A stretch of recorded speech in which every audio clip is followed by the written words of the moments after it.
The scorching sun beat down on the dusty training grounds of Naval Amphibious Base Coronado as Sarah Mitchell wiped sweat from her brow. At 26, she was one of only 3 women attempting BUDS training this cycle, and the only one who'd made it past Hell Week. Her lean, muscular frame carried the same 80-pound rucksack as her male counterparts, but Master Chief Donovan never missed an opportunity to suggest she was getting special treatment. "Mitchell, you call that a proper fireman's carry? My grandmother could do better, and she's been dead for 20 years. Donovan's voice cut through the humid California air as Sarah hoisted her partner, a burly SEAL candidate who outweighed her by 60 pounds, across her shoulders. Sarah gritted her teeth and pushed forward, her legs burning with each step. She'd graduated top of her class at Annapolis, served 2 tours as an intelligence officer in Afghanistan, and earned a Silver Star for valor under fire. None of that mattered to Donovan. "Sir, yes, sir," she responded, keeping her voice steady despite the strain. The other candidates watched silently, some with respect, others with thinly veiled resentment. Sarah had learned to ignore both. Lieutenant Susan Ann Cuddy observed from the edge of the training field, clipboard in hand. As the first female gunnery officer in the Navy, Cuddy understood Sarah's struggle all too well. She'd been monitoring the training sessions for weeks, concerned about Donovan's behavior toward female candidates. "She's outperforming half the men," Cuddy remarked quietly to Lieutenant Audie Murphy, who nodded in agreement. "Donovan's riding her harder than anyone I've seen in 15 years of training," Murphy replied. "Something's not right there." As the afternoon exercise concluded, Sarah placed her partner gently on the ground, her shoulders and back screaming in protest. She'd completed the course 3 minutes faster than required, but Donovan's scowl suggested it wouldn't matter. "Everyone hit the showers, except Mitchell. You need remedial training on water extraction techniques." Sarah's stomach tightened. The remedial sessions were becoming more frequent, and always when fewer witnesses were around. Last week, she'd emerged with bruised ribs that she'd attributed to training accidents in her medical report. "Sir, I believe candidate Mitchell has demonstrated proficiency in that area," Lieutenant Cuddy interjected, stepping forward. Donovan's eyes narrowed. "With all due respect, Lieutenant, I determined was proficient in my training program." The tension between them was palpable as the other candidates filed away. Sarah stood at attention, her face betraying nothing despite the knot of dread forming in her chest. Later that evening, Sarah sat alone in the barracks, applying antiseptic to fresh abrasions on her arms, souvenirs from Donovan's remedial training that had involved being repeatedly dragged across coral-strewn shallows. Her roommates had already fallen asleep, exhausted from the day's training. Her phone buzzed with a text from an unknown number. "My office, 0500 tomorrow. Bring documentation of any injuries. Colonel Collins." Sarah stared at the message, heart racing. Colonel Eileen Collins was a legend, the first female commander of a space shuttle mission before joining Naval Special Warfare Command. If she was involved, something big was happening. As Sarah hid her phone, she caught sight of her reflection in the window. The determined face looking back at her belonged to someone who refused to be broken. Tomorrow would bring either the end of her SEAL aspirations or the beginning of justice. Either way, she would face it standing tall. In the officers' quarters across base, 4 colonels were already gathering evidence that would change everything. The storm was coming, and Master Chief Donovan had no idea he was standing directly in its path. The pre-dawn meeting with Colonel Collins marked a turning point for Sarah. As she laid out the documentation of her injuries, photographs, medical reports, and a journal detailing Donovan's escalating behavior, the colonel's expression hardened from concern to cold fury. "This stops now," Collins said, sliding the evidence into a folder. "But we need more than just your word against his. Can you continue while we build our case?" Sarah nodded without hesitation. "I didn't come this far to quit, ma'am." What Sarah didn't know was that Colonel Collins had already enlisted 3 other powerful allies.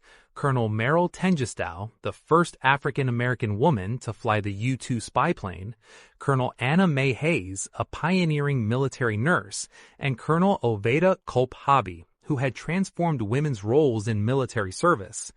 Together, they formed a formidable alliance determined to address not just Donovan's behavior, but the systemic issues enabling it. Training intensified as the candidates entered the tactical weapons phase. Sarah excelled at marksmanship, outscoring everyone except Lieutenant Murphy. Donovan's face twisted with barely concealed rage as she consistently hit center mass on moving targets while maintaining perfect form.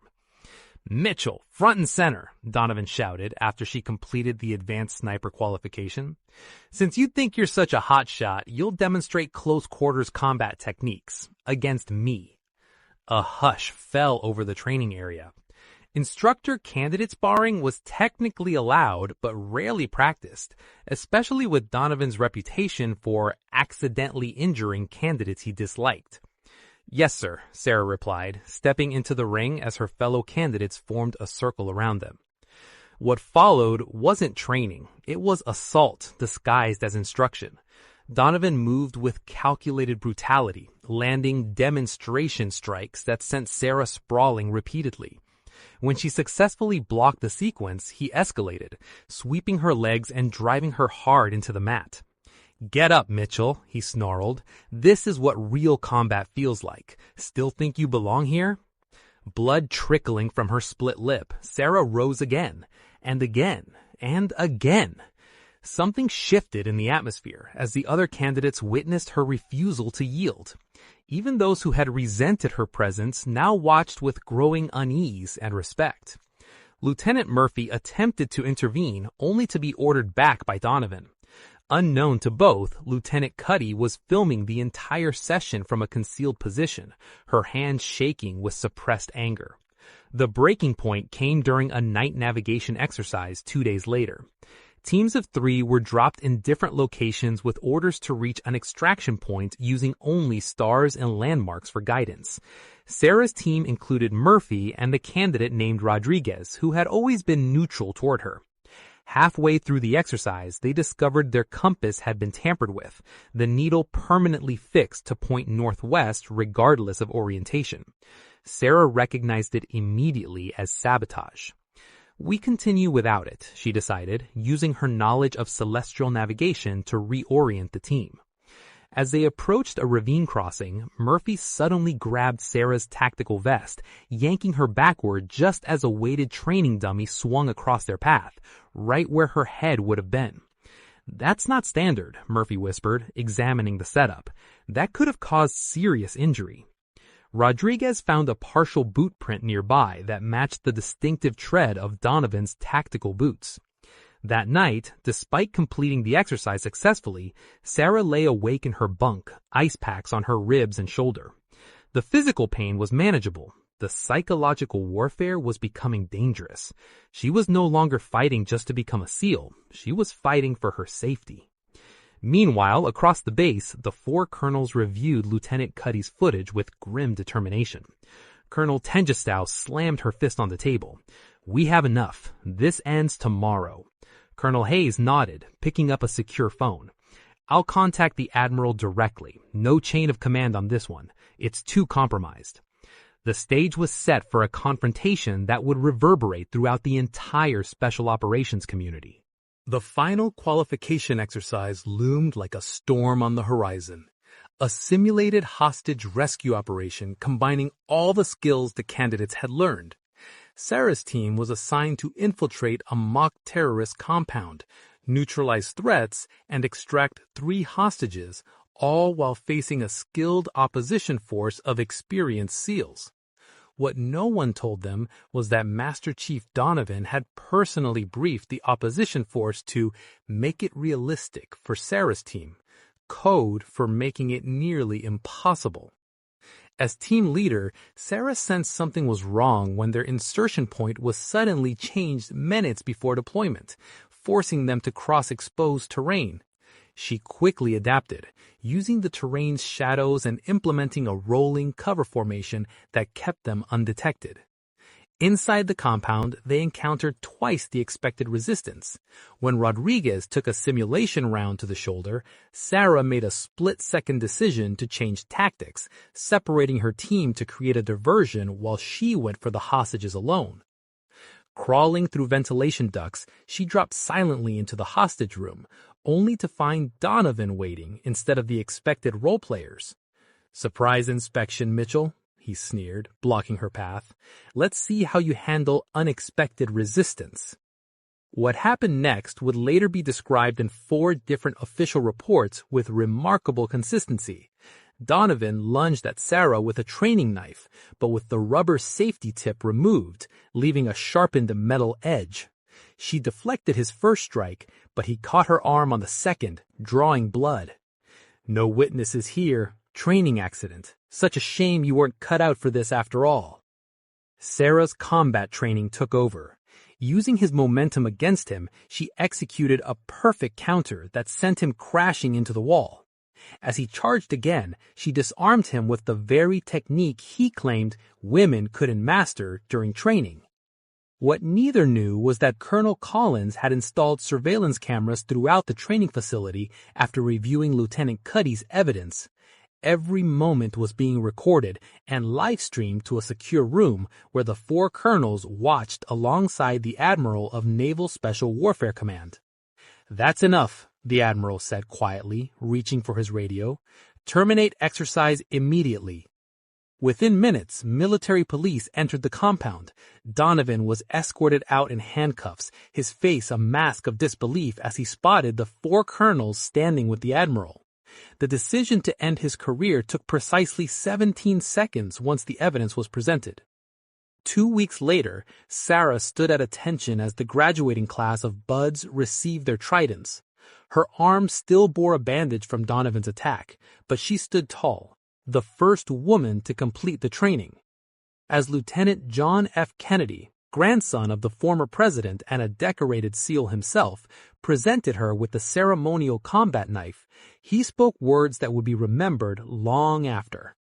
"The strength of our forces lies not in conformity but in diversity of thought, background, and approach. Today marks not an exception but a new standard."